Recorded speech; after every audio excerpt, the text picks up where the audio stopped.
The BMW's engine erupted in thick white smoke right in the middle of Oxford Street, and Darko experienced something rare and unsettling: the loss of command. She slammed her palm against the steering wheel, glanced at her watch, 15 minutes before the most crucial meeting of her entire life, and drew a deep breath, attempting to suppress the anger rising in her throat. Across the road, seated in the thin shadow of a neem tree, Kwame Mensah watched the woman step out of the silver car, her navy blue suit impeccable against the surrounding chaos, and he recognized that expression: panic disguised as irritation. He rose slowly, shaking the red dust from his torn trousers, and crossed between the honking trotros and the vendors of chilled bottled water shouting their prices. Emma was on the telephone, speaking rapidly in English, then in French, switching between languages as one changes clothes, and she didn't notice when he approached and lifted the bonnet. The smoke had lessened, but the smell of burnt oil saturated the hot March afternoon air. Kwame peered inside, located the trouble, a ruptured hose, and searched his pockets for the bit of wire he kept for emergencies. His hands, grimy yet confident, began to work. Amma ended the call and finally noticed him. For a moment, her face wavered between relief and that automatic mistrust that Accra teaches those who drive expensive cars. But Kwame asked for nothing, said nothing, simply continued repairing, his brow furrowed in concentration. She watched his hands, the precision of his movements, and something in that image disarmed her. When he closed the bonnet and wiped his fingers on the fabric of his own shirt, Amma found her voice. "You've fixed it?" The question emerged with more surprise than she'd intended. "Temporary." Kwame pointed toward the road ahead. "It'll hold until the next traffic light, perhaps two. You need a proper mechanic." She opened her handbag, removed her Italian leather wallet, and began counting Sedai notes. Kwame raised his hand, shaking his head. "There's no need." "What do you mean, no need?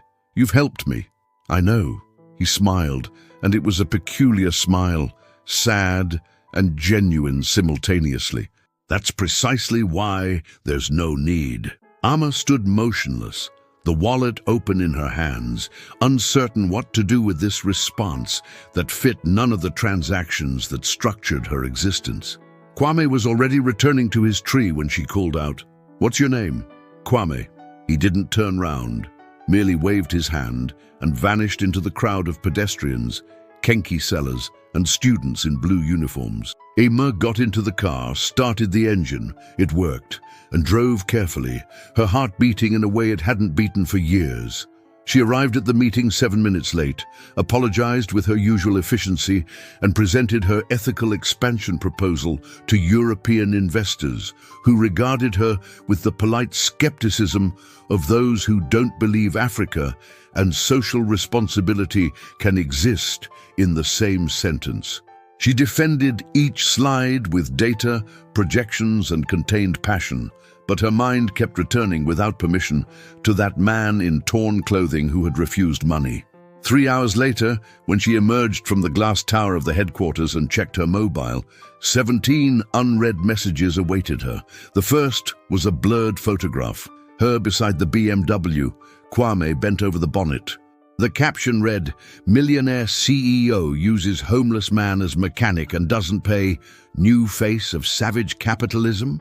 Amma felt her stomach drop. The image had already been shared 2,000 times. Kwame didn't see the photograph.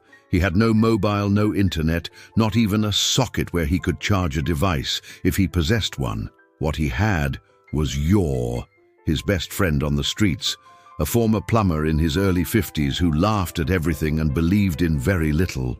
They were sitting on the low wall of Kwame Nkrumah Park, sharing a packet of waki that one of the vendors had given free because Kwame had taught her son to read. "You did right," said Yor, stuffing the rice and beans into his mouth with his fingers. "That woman looked like someone who needs to learn that money doesn't solve everything." Kwame didn't respond. He was staring at his hands, still stained with oil, and thinking about Efua. She always said he had hands that could mend the world. Primary school teacher, incurable dreamer, dead at 31, because a drunk driver decided that a red light was merely a suggestion. The accident had been 3 years ago, but Kwame still woke expecting to find her beside him, still turned his head when he heard someone laugh the way she laughed. He'd lost his job at the school afterwards, not through dismissal, but because he could no longer enter a classroom without seeing her ghost marking books in the back row. "Brother, you're in that place again." Yor nudged his shoulder. "Come back." Kwame blinked, forced a smile. "I'm here." "No, you're not, but that's all right." Yor finished eating, licked his fingers and sighed. "Just don't forget, she would have wanted you to live." "I am living." "This isn't living, mate. This is just not dying." The following morning, Amma awoke to a digital storm. The story had grown overnight, fed by speculation, outraged tweets and conspiracy theories.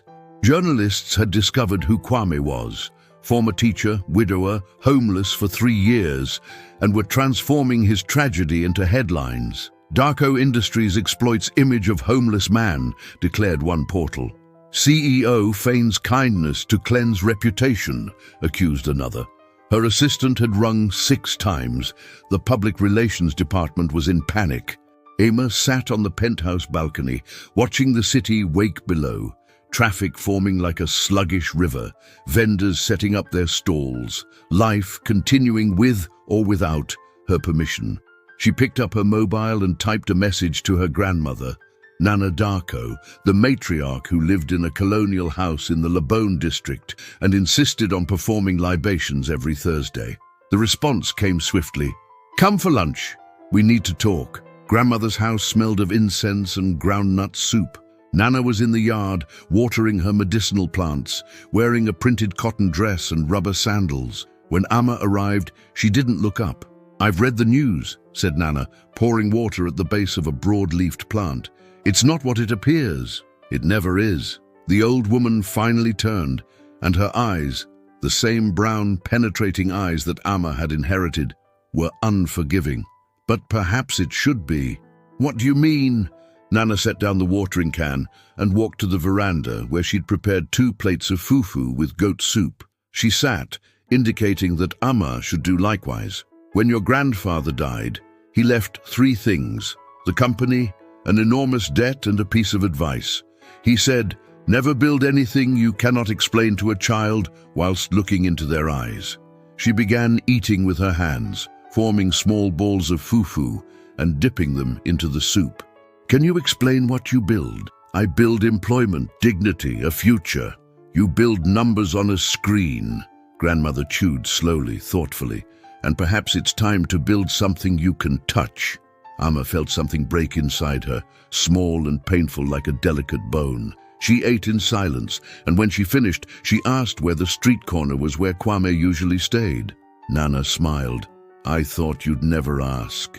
Kwame was teaching grammar to 3 children, sitting on the ground when Amma appeared. He used a twig to draw letters in the red earth, and the children repeated the sounds, concentrating. Amma stopped a few meters away, observing, and realized she didn't know what to say. Kwame saw her, said something quietly to the children, who got up and ran off laughing, and stood. "You've come to pay me." He didn't sound hostile, merely weary. "I've come to apologize." Amma took a step forward. "The news. It wasn't my intention." "I know." Kwame thrust his hands into his pockets. "But that's how the world works. Someone takes a photograph, invents a story, and suddenly you're no longer yourself. You're just the character they've created." "And who are you?" The question escaped before Amma could think. Kwame laughed, but it was a laugh without joy. "I was once a teacher. I was once a husband. Now I'm the man people cross the street to avoid seeing." He looked at her directly. "And you? Who are you when you're not being CEO?"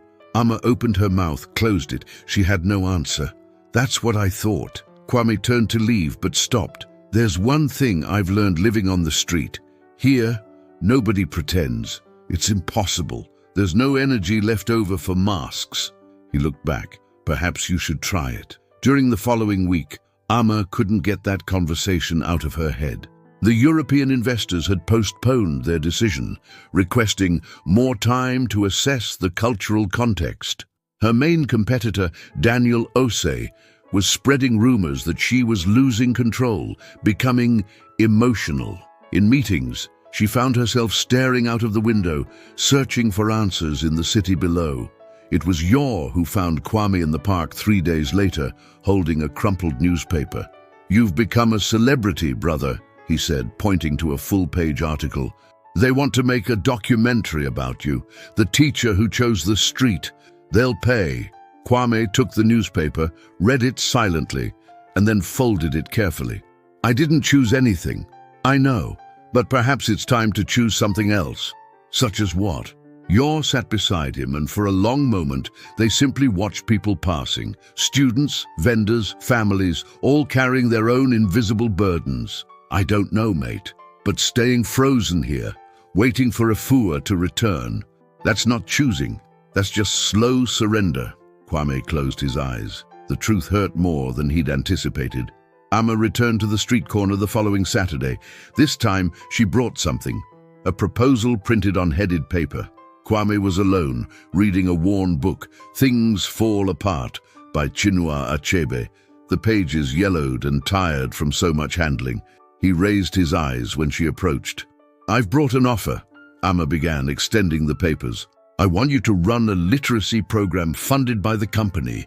Fair salary, complete autonomy. You choose the students, the curriculum, everything." Kwame didn't take the papers. "Is this charity?" "No, it's investment." "In what?"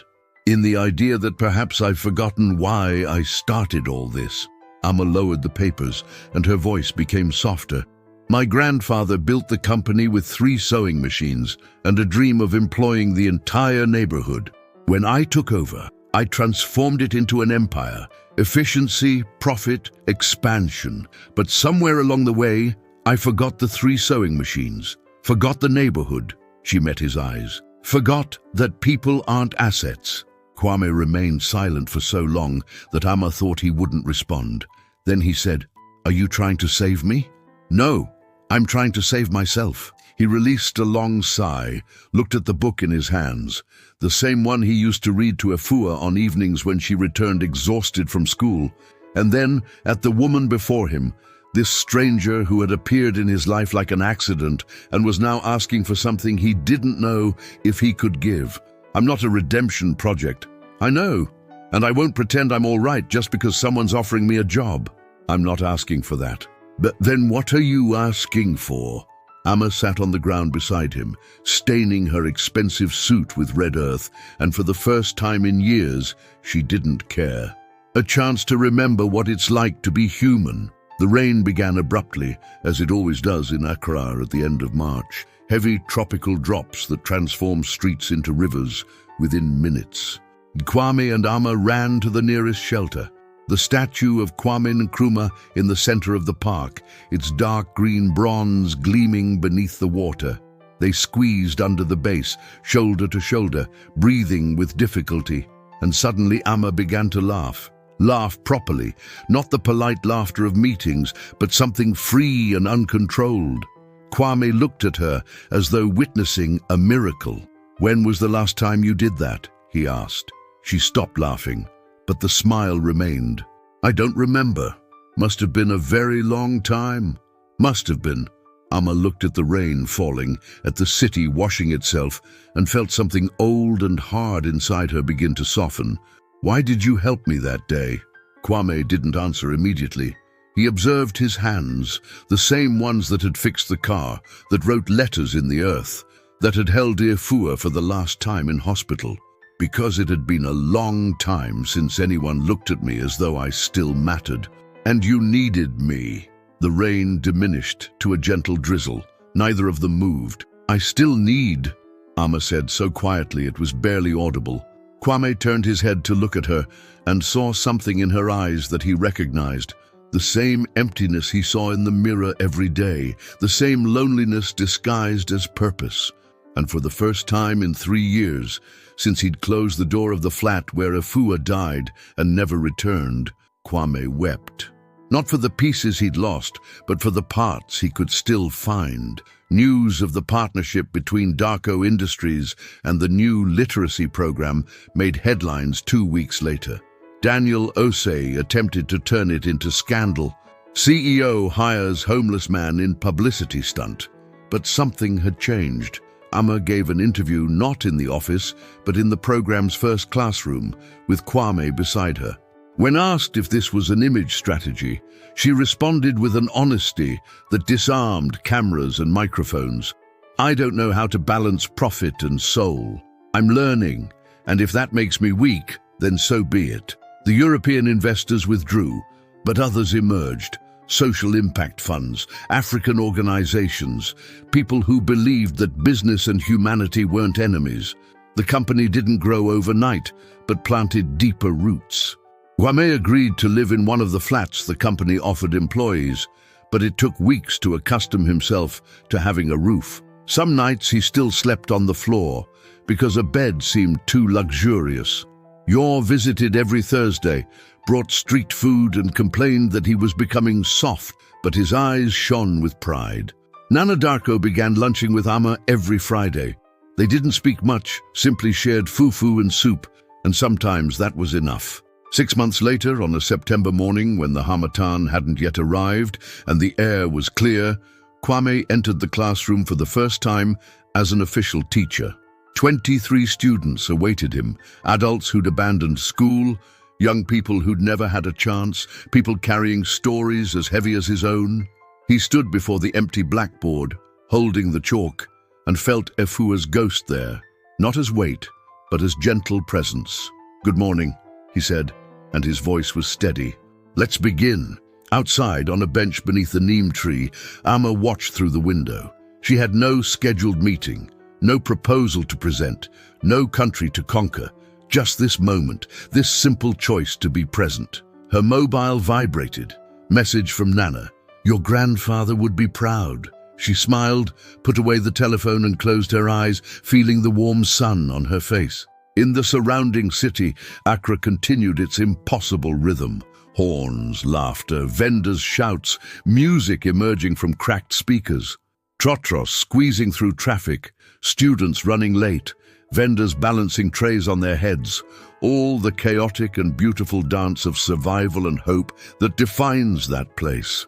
And somewhere in that chaos, two people who'd met by accident were learning the same lesson, that being saved isn't receiving help, but allowing your humanity to touch another humanity, without calculation, without fear, just with the fragile courage to believe there's still light. Inside the classroom, Kwame wrote the first word on the blackboard, beginning, the white letters against the dark green, simple and definitive. One of the students, a gray-haired woman, raised her hand. "Teacher, how do you spell hope?" Kwame turned round, and for the first time in years, the smile that appeared on his face carried no weight of the past.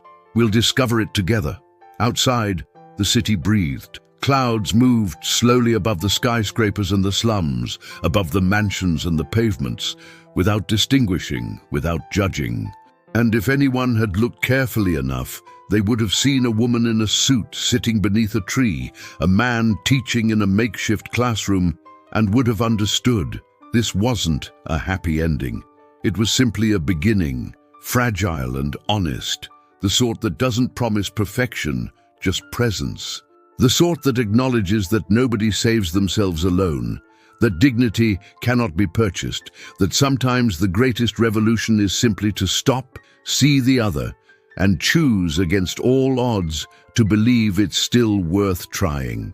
At the crossroads between what we've been and what we can still become, sometimes an extended hand suffices, and if we're fortunate, someone extends theirs in return.